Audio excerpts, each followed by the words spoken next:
Hello guys, welcome to my new vlog. आज चाहिँ म मार्केट जाँदैछु, सुपर मार्केट। तरकारीहरू अनि सामान पनि लिनु छ अलिकति त्यसको लागि। र यहाँको मार्केटमा कतिको सस्तो सामान, कतिको महँगो सामान पाइन्छ हजुरहरूलाई पनि देखाउँछु, हेरेर साथ दिनु होला है। यहाँ चाहिँ जिन्ज्या छ, जापानिजहरूको मन्दिर। जापानिजहरूको प्योर मन्दिर भनेको जिन्ज्या हो।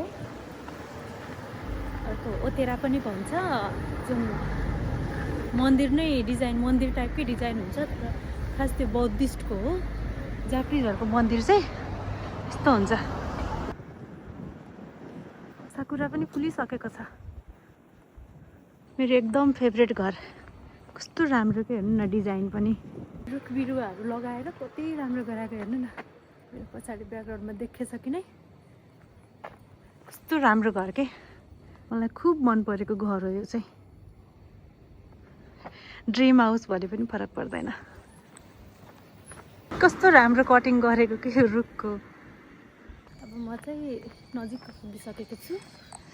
यो नै हो म जाने मार्केट, इयोन भन्ने। यहाँको मान्छे त इयोन भन्छ। यहाँ हेर्नु न, कस्तो राम्रो खेतीपाती गरेको छ। खान चाहिँ खाँदैन फेरि। हेर्नु न, कस्तो मजाले लगाएको छ, कस्तो लटरम्म फलेको छ, तर खाँदैन। तल पनि कस्तो राम्रोसँग खेतीबारीहरू लगाएको छ। फलाउने, यहाँ चाहिँ सोको लागि मात्र के, फलाउने अनि नखाने। हेर्नु न, साकुरा फुलेर कस्तो राम्रो। वाउ, सेतो र पिङ्क कलरको छ। वाउ, ल आइपुग्यो।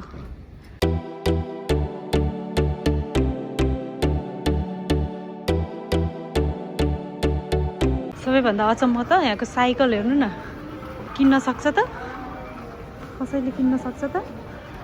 आमामामामामा, कति महँगो महँगो।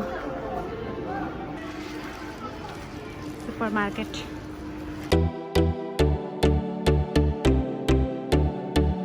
$213, $332। सधैँ लैजाने यही हो, यही लैजान्छु। अन्डा कति महँगो महँगो के हो, के हो। खानेकुराहरू पनि कति छ।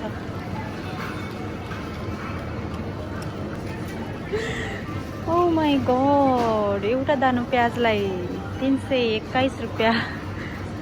हेर्नु न, तामा एउटा प्याकेटलाई।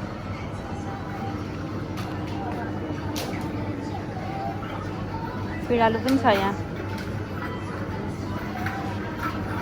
के हो यो खानेकुरा पनि। यहाँ केराउ छ, तर यो कस्तो दाना नै छैन कि भित्र। कति महँगो। यो तोरीको फुल जस्तो के हो यो, हाम्रोतिर सिप्चना भन्थ्यो कि, सानो सानो पाइन्थ्यो। यो चाहिँ कति ठुलो ठुलो, तर सिप्चना जस्तै। आलु, प्राइस गाइस,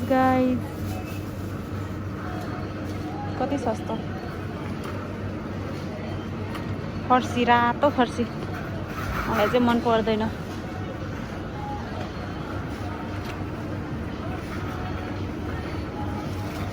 सक्खरखण्ड। यहाँ चाहिँ एउटा पोका प्याज, त्यहाँ चाहिँ एउटा दाना थियो। यहाँ चाहिँ 3टा दानालाई $213। हजुर लसुन देखाउँछु। लसुन हेर्नु न गाइस, लसुनको प्राइस। यहाँको लसुन र नेपालको सुन बराबर छ। यो च्याउ लानु पर्यो, एउटालाई 105। दुईवटा लानुपर्छ, एउटाले त केही पुग्दैन।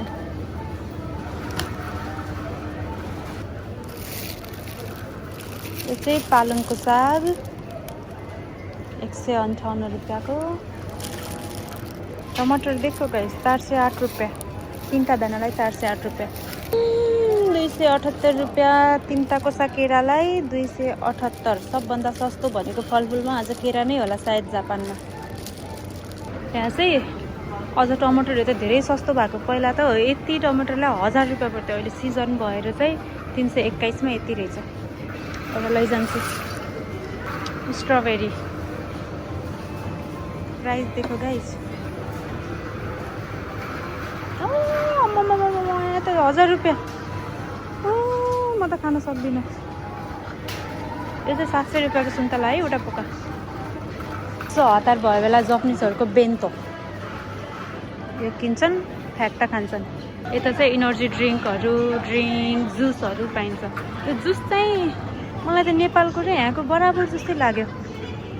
321 रुपियाँको, नेपालमा पनि लगभग 300-400 अझ महँगो भन्दैन। यता चाहिँ पुरै मासु मात्रै छ। यो चाहिँ सेल्फ रेजी, आफैले तिर्ने, पैसा आफैले तिर्ने।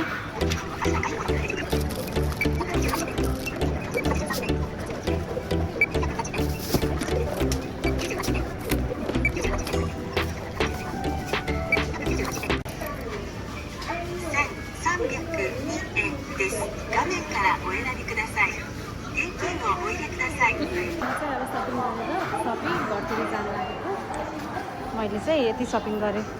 2टा ब्याग छ तर लास्टै गरमको छ, कसरी लाने हो। ल अब म चाहिँ घरतिर जाँदै, सामान चाहिँ धेरै छ, कसरी लाने टेन्सन भइरहेछ, गरमको छ नि त। अनि म सपिङ गर्ने मार्केट चाहिँ पछाडि गएँ हो। एओन। आजलाई चाहिँ भिडियो यति नै। हस् त, अन्तिमसम्म हेरिदिनु भएकोमा धन्यवाद।